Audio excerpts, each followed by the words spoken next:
Alright, so we're starting off this video talking about the Bernoulli equation, which tells us a lot about the pressure, or you could think of it as the amount of energy in a fluid as it flows through a pipe.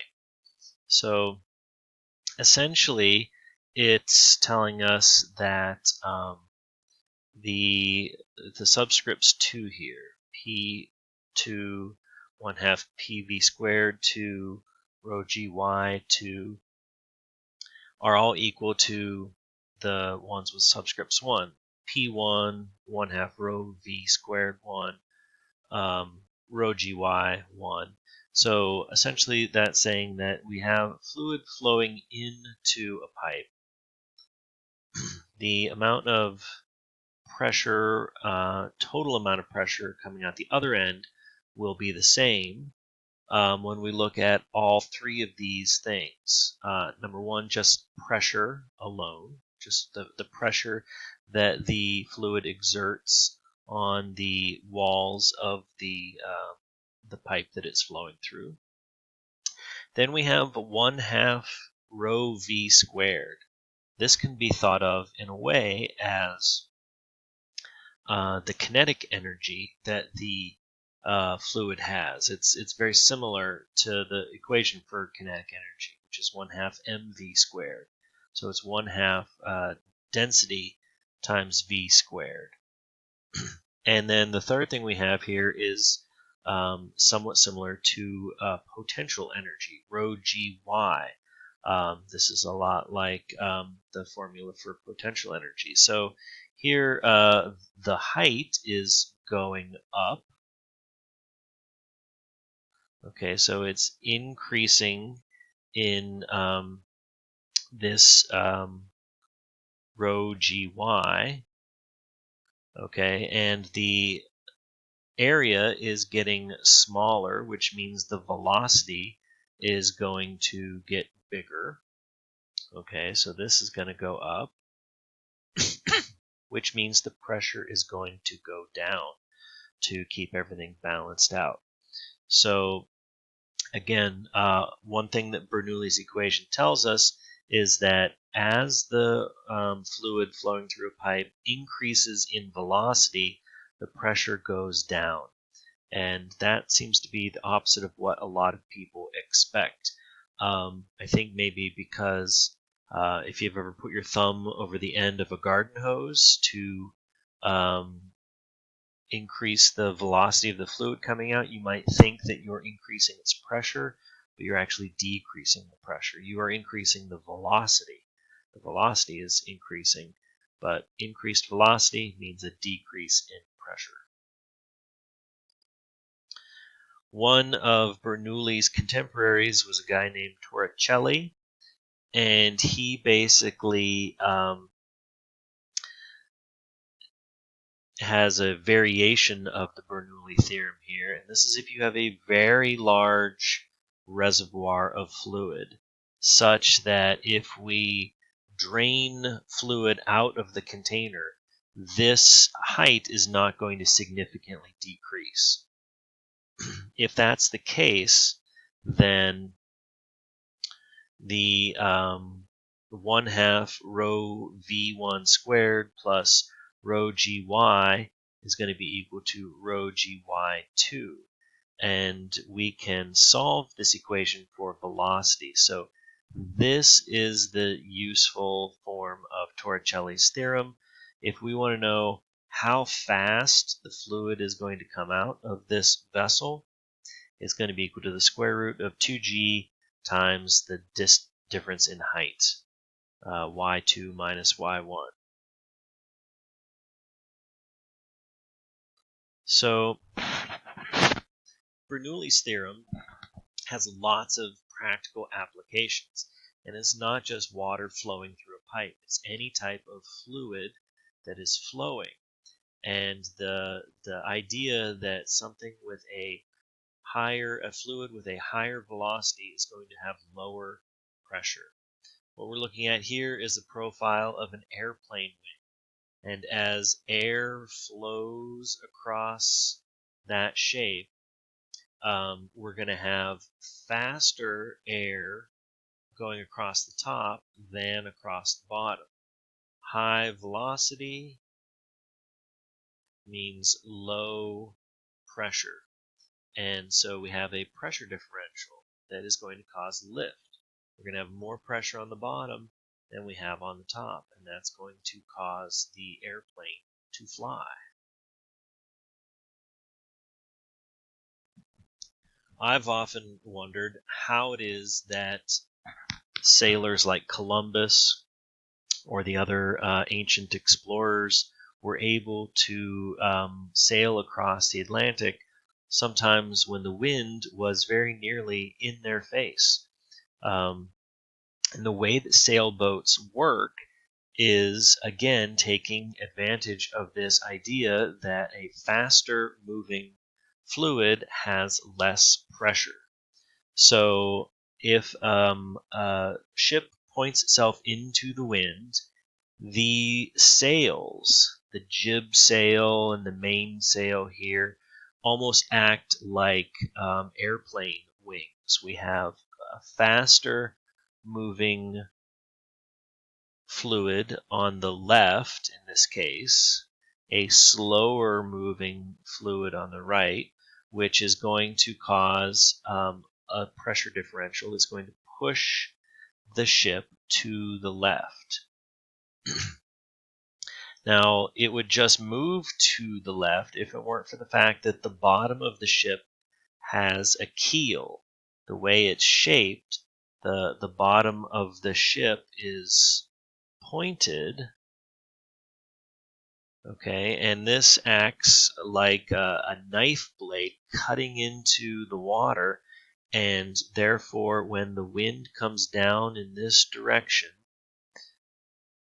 it wants to make the boat go to the left, but the keel forces it to go in this direction. So the keel pushes against the water pushes back, and although the ship doesn't go forward with a huge velocity vector, the sum of those two vectors, the force of the wind and the force of the water, do add up to a small vector in the not quite straight into the wind, but at a slight angle, allows a sailing ship to go very nearly into the wind. Baseball, curveballs are made possible by this pressure differential. When the ball is thrown in a way that it spins in this direction, the air is going to move over it faster in this direction than in this direction, and that's going to actually, no, I think I've got that. Yeah, I'm looking at the diagram, I think, backwards here. So if the ball is going in this direction, home plate's this way, then the air in this direction with the rotation of the ball is going to be going faster, which means less pressure, which means the ball is going to curve to the left.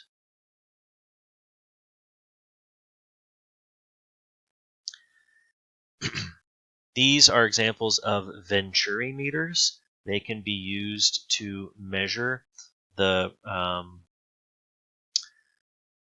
pressure difference at different points in a fluid passing through a pipe. And as we can see here we have a large area. If we reduce that area, it's going to increase the velocity. The velocity is going to go up, but the pressure is going to go down.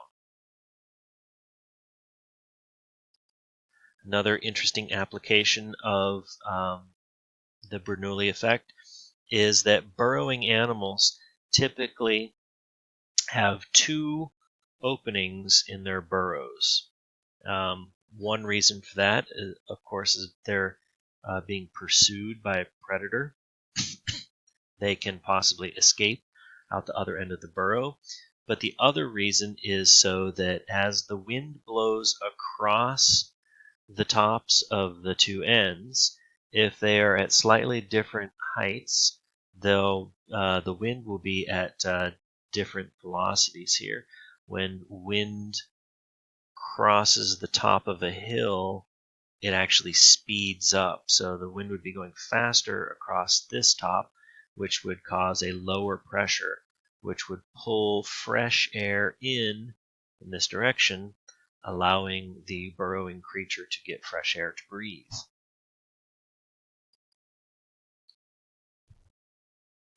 Moving on from the Bernoulli theorem, we can look at a property of fluids called viscosity.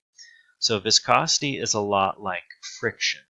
It's essentially friction that prevents fluids from flowing.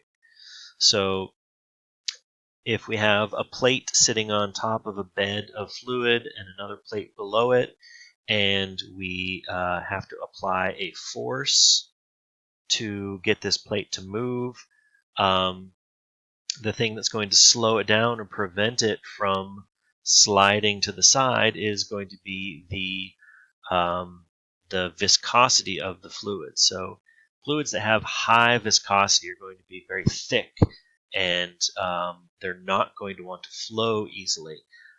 Fluids with a very low viscosity are going to flow very easily. And so the way we can measure the viscosity is with this Greek letter. I believe this is eta. And eta, which is used to describe velocity, we take eta times the area of this plate multiplied by velocity over length is equal to the force. So the force that we have to apply to get this plate to move is equal to viscosity times area times velocity over length, where length here is the thickness of the bed of fluid.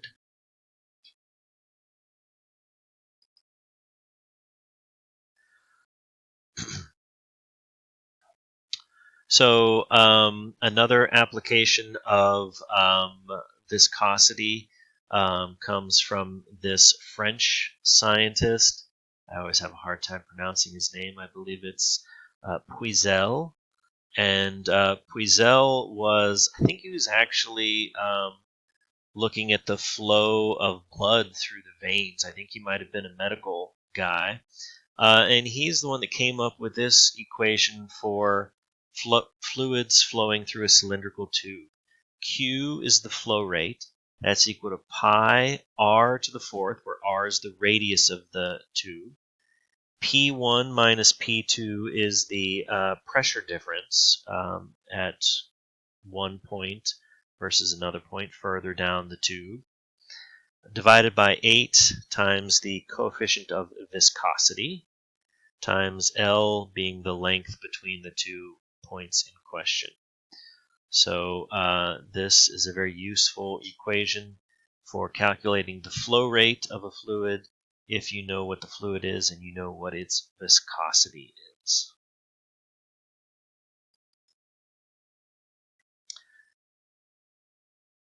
So just a couple closing remarks on fluids. They can have surface tension. So water, for instance, the molecules want to stick to each other, and that gives it a tension that allows it to form droplets like this. You can a steel pin can float on the surface of water, not because it's floating, not because it's less dense, not because of buoyancy, but simply because of surface tension.